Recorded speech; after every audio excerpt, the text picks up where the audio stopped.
নমস্কার, আপনারা দেখছেন আমার ছোট্ট YouTube channel voice of Anirban. সঙ্গে আমি আপনাদের আপনজন অনির্বাণ চৌধুরী। আজকেও রাত 8টায় চলে এলাম আপনাদের কাছে একটা নতুন ভিডিও নিয়ে। অত্যন্ত স্পর্শকাতর, অত্যন্ত মারাত্মক একটি ভিডিও, যে ভিডিওটা দেখলে আপনারা রীতিমতন শিহরিত হবেন। সেই ভিডিওটার বিষয়বস্তু ইতিমধ্যেই আপনারা থাম্বনেইলে দেখেছেন। বিষয়বস্তুতে আসার আগে আপনাদের কাছে ছোট দুটো অনুরোধ করব।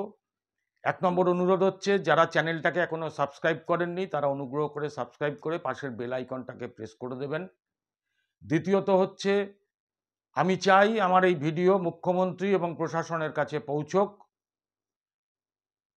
তার জন্য আপনাদের একটু সহযোগিতা দরকার। আপনারা ভিডিওটাকে ব্যাপকভাবে শেয়ার করবেন এবং অবশ্যই কমেন্ট বক্সে আপনার মতামত আপনারা জানাবেন।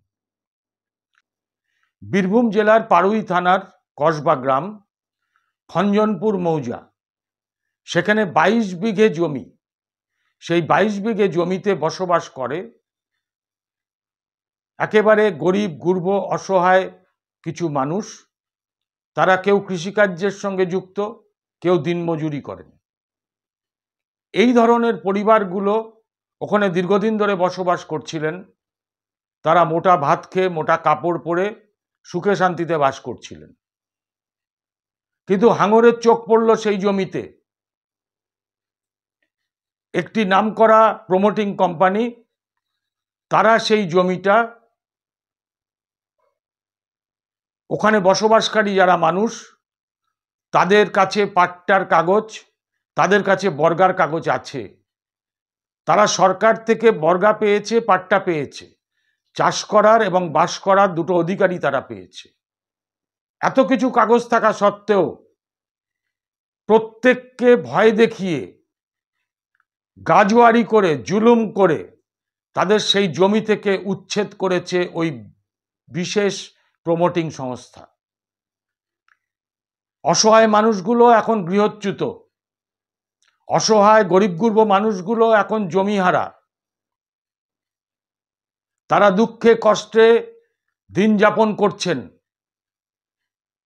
আর ওই প্রমোটিং সংস্থা সেখানে একেবারে দিনের আলোয় দখল করা জমিতে, গাজোয়ারি করে দখল করা জমিতে তারা বিলাসবহুল আবাসন তুলছে। এদিকে গরিব মানুষগুলোর মাথার তলায় কোনো ঠাঁই নেই, আর একদিকে ওই বহুতল আবাসন করে প্রমোটিং সংস্থা প্রতিটি ফ্ল্যাট লক্ষ লক্ষ টাকায় বেচবে, কোটি কোটি টাকার তারা মালিক হবে। এতদিন ভয়ে তারা কিচ্ছু বলতে পারেনি ওই মানুষগুলো। গত 24শে জুন আমাদের মুখ্যমন্ত্রী নবান্নের সভাগৃহে জমি দখলকারীদের বিরুদ্ধে কড়া ব্যবস্থা নেওয়ার কথা বলাতে তারা সাহস পেয়েছেন। তারা তাদের জমির পাট্টা, তাদের জমির বর্গার কাগজ সমস্ত কিছু তারা নিয়ে তারা জেলা প্রশাসনের কাছে দ্বারস্থ হয়েছেন। কিন্তু জেলা প্রশাসন এখনো অবধি কোনো ব্যবস্থা নেননি। তো আমি মনে করি যে মুখ্যমন্ত্রী, আপনি হয়তো জানেন না বিষয়টা, তার জন্যই আমার এই ভিডিও করা। আপনি বিষয়টাকে একটু দেখুন, এটা কি করে সম্ভব?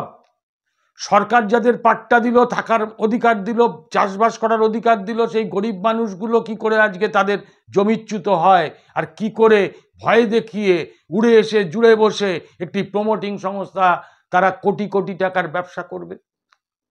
এবং আমি এটা মনে করি না যে শুধু এই প্রমোটিং সংস্থাই এর জন্য দায়ী। আমি মনে করি নির্দিষ্টভাবে যে এর পেছনে শাসক দলের নেতা, প্রশাসনের একটা অংশ এরা যুক্ত আছে, না হলে প্রমোটিং সংস্থার এত বড় সাহস হতে পারে না।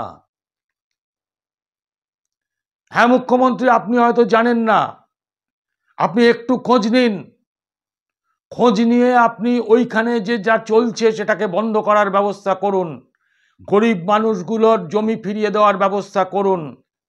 আমি আপনাকে এইটুকু বলি, এই চ্যানেলের পক্ষ থেকে, আমার ছোট্ট ইউটিউব চ্যানেলের পক্ষ থেকে, যদি গরিব মানুষগুলো আপনার সহায়তায় সেই জমিগুলো ফেরত পায়, সেখানে কনস্ট্রাকশনের কাজ বন্ধ করে এবং কনস্ট্রাকশন যারা করছে তাদের বিরুদ্ধে কঠোর থেকে কঠোরতর ব্যবস্থা নেন, তাহলে আমি আবার একটি ভিডিও করে আপনার জয়গান গাইব। আজকে এইটুকুই, আবার দেখা হবে কাল রাত 8টায়।